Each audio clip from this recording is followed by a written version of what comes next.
Sesungguhnya para penghuni surga pada hari itu berada dalam kesibukan. Mereka bersenang-senang. Mereka dan para istri mereka berada dalam naungan, yaitu mereka sama-sama bertelekan di sofa-sofa.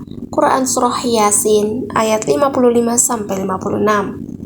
Ketika bercerita tentang kenikmatan surga, lewat beberapa ayat, termasuk salah satunya ayat di atas, Allah mengisahkan tentang keberadaan bidadari.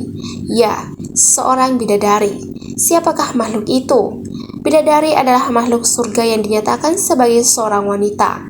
Penjelasan fisik tentang makhluk ini begitu mengagumkan. Al-Quran memujanya sebagai wanita-wanita suci dan sempurna baik dari fisik maupun mentalnya. Mereka adalah wanita-wanita yang selalu perawan. Tingkat kepatuhan mereka terhadap suami begitu tinggi. Kecantikan mereka tak akan pernah bisa tertandingi. Seberapapun cantiknya wanita-wanita bumi, tak akan ada yang bisa melebihi kecantikannya, bahkan menyamainya sekalipun. Pendek kata, bidadari adalah makhluk wanita yang begitu mempesona.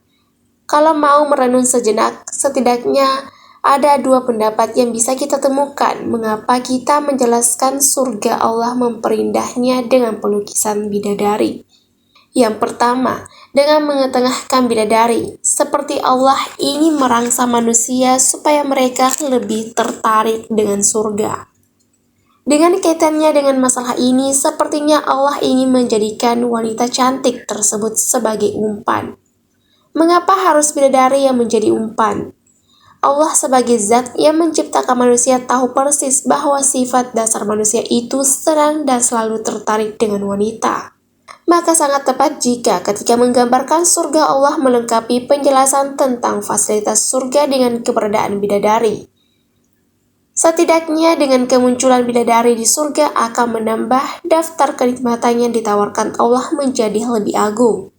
Dan hal ini setidaknya bisa merangsang manusia untuk ingin bisa masuk surga. Meskipun tujuan ingin masuk surga yang didasari oleh ingin memiliki bidadari masih tergolong sebagai tujuan yang rendah. Kedua, dengan menggambarkan makhluk bernama bidadari sedemikian rupa, seakan-akan Allah ingin menjelaskan kepada manusia bahwa sosok wanita yang sesungguhnya adalah bidadari ini. Mengapa demikian? Karena bidadari adalah makhluk khusus yang diciptakan oleh Allah bukan saja sebagai makhluk penghuni surga. Namun lebih dari itu, mereka diciptakan sebagai penghibur bagi penduduk surga. Bukankah wanita adalah makhluk yang punya daya tarik tersendiri?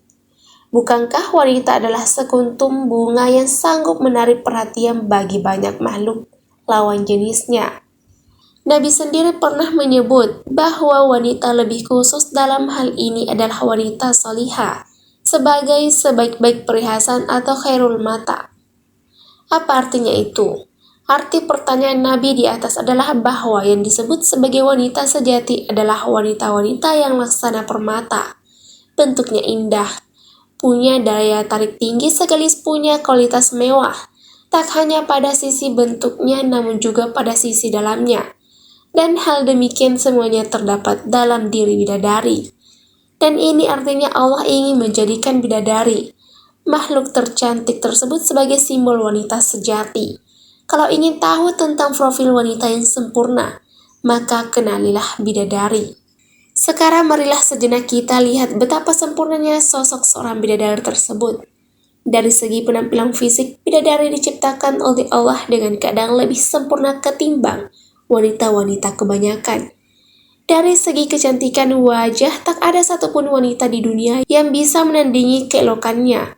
Begitu juga dengan kemuliaan tubuhnya. Banyak hadis-hadis Nabi yang menggambarkan bahwa bidadari itu berkulit putih bersih, bening melebihi beningnya kaca. Begitu pula tentang kesuciannya. Al-Quran sendiri menyebutkan bahwa bidadari itu selalu berstatus sebagai perawan, yang meski disetubuhi berkali-kali oleh suaminya, namun status keperawanannya tetap tak bisa hilang. Pendek kata, secara fisik bidadari itu sangat mempesona sekaligus menggairahkan.